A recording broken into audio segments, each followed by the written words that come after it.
Harotian Galpagyan, Armenia. Ernst Lewin, the Holocaust. Boon Liang, Cambodia. Pascal Binyura, Rwanda. Adam Sheikh Terab, Darfur. Elie Wiesel once said, "Memory can be a graveyard, or it can be the true kingdom of man."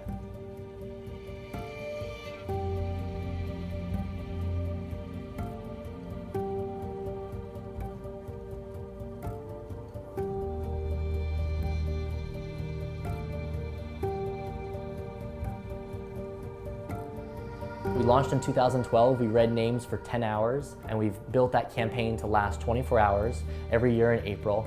And now our vision is to take that global and to do this on one day for a 24-hour period. We have the world's attention where we're reading names of victims from all different genocides.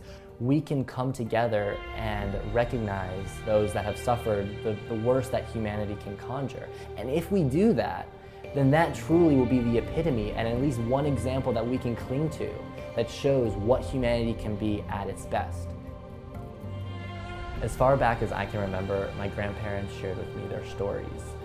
And I would hear their stories of their time in Europe when they were persecuted. One year in particular, I found myself at the gates of my grandfather's concentration camp, Mauthausen.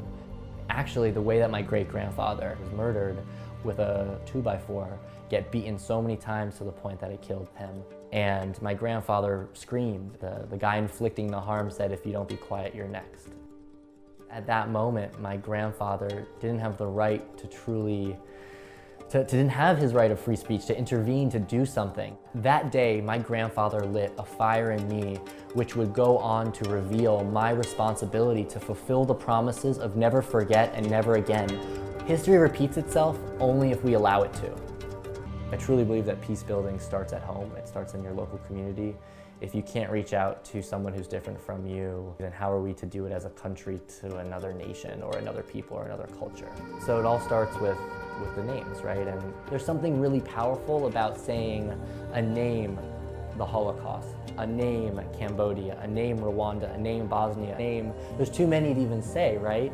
But it's critical for us to try to make that list of all of those victims because those that suffered deserve it. But also, if we don't do it, then we'll be doing a disservice to ourselves for future generations. We say never forget and never again, but how many happened again? We can author our collective story and change the way that things are happening in the world. Can we build one global network that when the time comes, when some sort of conflict or atrocity is happening in the world, we are connected enough that we can say, okay, how are we going to respond together? And we compel our political leaders to give others the space and the right to memory, to justice, to healing, and of course, safe refuge.